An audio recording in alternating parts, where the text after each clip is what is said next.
आज बात कर रहे हैं निंजा कार्ट के बारे में। निंजा कार्ट भारत की सबसे बड़ी fresh produce supply chain company है और आज ये भारत की बहुत बड़े वर्ग जो कि किसान हैं उनके प्रॉब्लम को सॉल्व कर रही है। आज ये अपने इन हाउस टेक्नोलॉजी के मदद से किसानों के फार्म प्रोड्यूस को सीधे रिटेलर्स, रेस्टोरेंट और सर्विस प्रोवाइडर से कनेक्ट कर रहे हैं और हर रोज़ करीब 1400 टन फार्म प्रोड्यूस को किसानों से अन्य बिजनेसेस तक सिर्फ 12 घंटे में पहुंचाते हैं। इस वीडियो में बात करेंगे निंजा कार्ट से क्या बिजनेस लेसन आप ले सकते हैं, निंजा कार्ट की बिजनेस मॉडल, रेवेन्यू मॉडल और प्रोसेस, आखिर इतने बड़े सप्लाई चेन को ये कैसे मेंटेन करते हैं, एक्सपेंशन और सस्टेनेबिलिटी। क्योंकि निंजा कार्ट एक सिंपल सा ई कॉमर्स साइट नहीं है, बल्कि इनकी सबसे बड़ी चुनौती सब्जियों और फलों को ख़राब होने के पहले डिलीवर करना है। नमस्कार, मैं विश्वजीत शर्मा, यूनिकॉर्न स्टोरीज में आपका स्वागत है।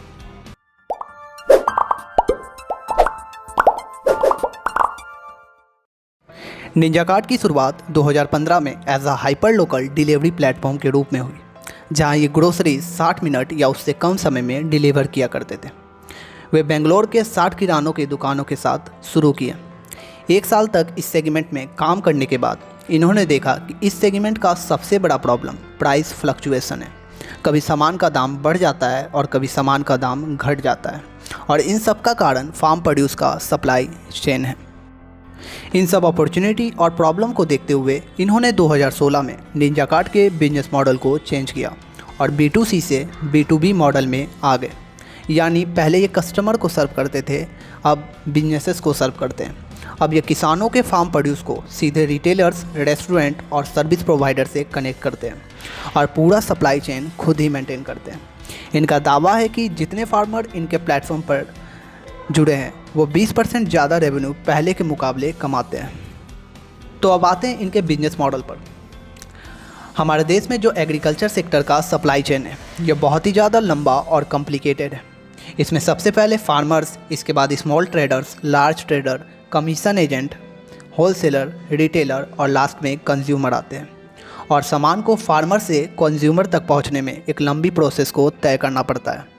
इस पूरी प्रोसेस को मिडिल मैन ऑक्यूपाई करके बैठे हैं, जिसके कारण प्राइस फ्लक्चुएशन होता है, किसानों को दाम कम मिलता है और कंज्यूमर के पास जो प्रोडक्ट पहुंचता है वो महंगा हो जाता है।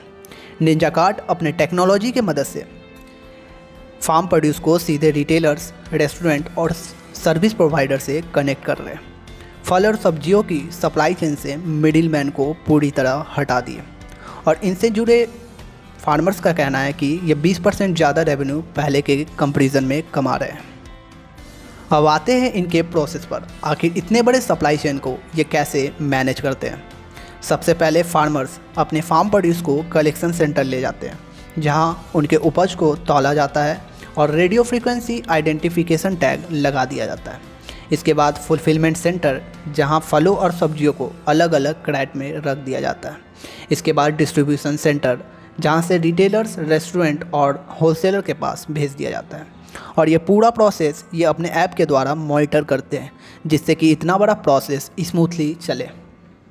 आज इनके प्लेटफॉर्म पे 7000 से ज़्यादा फार्मर्स और हर रोज़ करीब 1400 टन उपज को किसानों से अन्य व्यवसायों तक पहुंचाते हैं। निंजा कार्ट आज भारत के 7 बड़े शहर चेन्नई, बेंगलोर, हैदराबाद, मुंबई, दिल्ली, पुणे और गुरुग्राम में काम कर रहे हैं और 4 राज्य कर्नाटक, आंध्र प्रदेश, महाराष्ट्र, तमिलनाडु के 120 गांवों के 7000 से ज़्यादा किसानों के साथ ये काम कर रहे हैं। उनका कहना है कि किसानों से उपज खरीदने के 24 घंटे के भीतर ही उनके बैंक अकाउंट में बिना कमीशन लिए पूरा पैसा ट्रांसफ़र कर देते हैं, जबकि ट्रेडिशनल मार्केट में 7 दिन से ज़्यादा का समय लगता है और ये कमीशन भी लेते हैं। इतने बड़े सप्लाई चेन को सस्टेनेबल बनाने के लिए इसके पीछे 4000 से ज़्यादा लोगों की एक टीम है और इनकी वर्ल्ड क्लास टेक्नोलॉजी जो फूड ट्रेसेबिलिटी को सिंपल बनाती है।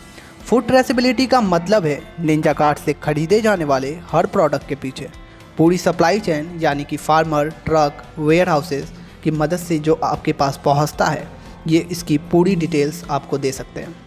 निंजा कार्ट के फाउंडिंग टीम में 6 मेंबर्स है और इसके CEO है थिरुकुमारन नागराजन। हर बड़ा प्रॉब्लम के पीछे बड़ा अपॉर्चुनिटी होता है। क्या आपका भी स्टार्टअप या स्टार्टअप आइडिया ऐसा कुछ कर रहा है? तो कमेंट करें। वीडियो पसंद आए तो लाइक करें, कमेंट करें और शेयर करें। यूनिकॉर्न स्टोरीज से जुड़ने के लिए चैनल को सब्सक्राइब करें। धन्यवाद।